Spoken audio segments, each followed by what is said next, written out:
Hi viewers, இன்னைக்கு நம்ம cauliflower gravy எப்படி பண்றதுன்னு பார்க்கலாம். அதுக்கு தேவையான ingredients சொல்றேன்.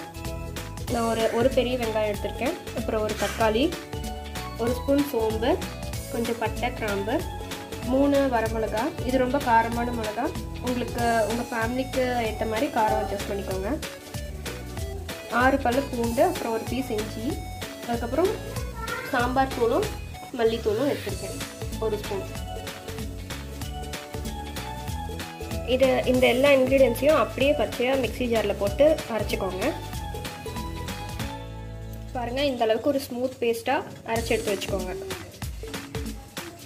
ஒரு பாத்திரத்தில் தண்ணி ஃபுல்லாக கொதிக்க வச்சுக்கோங்க. அதில் வந்துட்டு கொஞ்சம் உப்பும் மஞ்சத்தூளும் ஆட் பண்ணிக்கோங்க.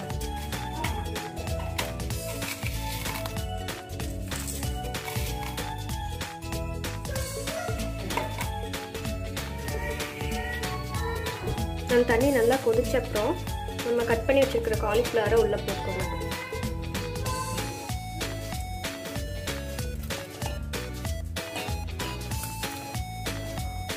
காலிஃப்ளவர் உள்ள போட்டதுக்கு அப்புறம் ரொம்ப நேரம் விட வேண்டாம்.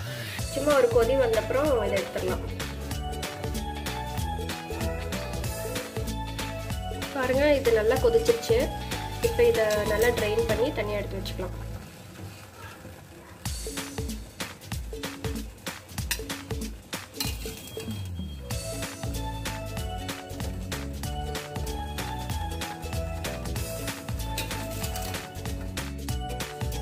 இப்படி சால்ட்லேயும் இந்த மஞ்சத்தூளும் போட்ட தண்ணியில் வேக வைக்கிறது எடுத்துன்னா அதில் இருக்கிற கிருமியெல்லாம் செத்துரும்.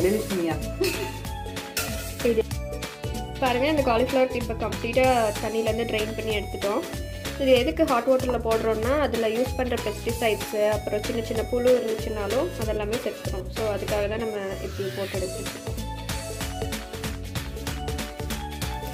இப்போ நம்ம ஒரு பேன் வச்சுட்டு அதில் ஆயில் விட்டுட்டு இதை ஃப்ரை பண்ண ஆரம்பிச்சிடலாம். கொஞ்சம் ஆயில் விட்டுட்டு அதில் கருவேப்பிலை போடுறேன். அப்புறம் நம்ம அரைச்சி வச்சிருக்கிற அந்த பேஸ்ட்டையும் ஆட் பண்ணிக்கலாம் இந்த ஆயிலில்.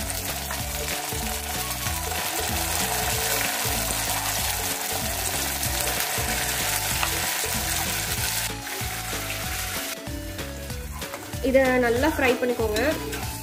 அதுக்கப்புறமா நம்ம கொஞ்சம் கொஞ்சமாக வாட்டர் எண்ணெய் தெளிஞ்சு வரணும். எண்ணெய் வந்து தெளிஞ்சு மேலே வரணும். அது வரைக்கும் நல்லா ஃப்ரை பண்ணிக்கோங்க. பாருங்க, இப்போ பச்சை வாசம் போயிடுச்சு. எண்ணெய் நல்லா தெளிஞ்சு மேலே வந்துருக்கு. ஸோ இது வரைக்கும் ஃப்ரை பண்ணிக்கோங்க. பாருங்க, இது நல்லா ப்ரௌன் கலராக வந்திருக்கு. ஸோ இந்த அளவுக்கு நீங்கள் ஃப்ரை பண்ணிக்கோங்க. ஆயிலெலாம் எப்படி மிதந்து மேலே வருது பாருங்க.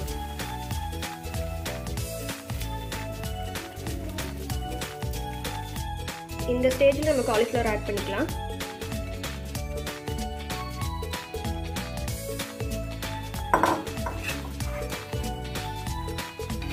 அந்த மசாலோட நல்லா மிக்ஸ் பண்ணி விட்டுருங்க. இதில் கொஞ்சம் நம்ம தண்ணி விட்டுக்கலாம்.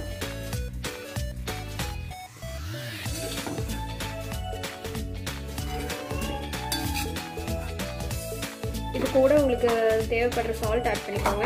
இந்த தண்ணி நல்லா சுண்டி வர்ற வரைக்கும் இதை மூடி வச்சு நல்லா பாயில் பண்ணி விட்டுருங்க.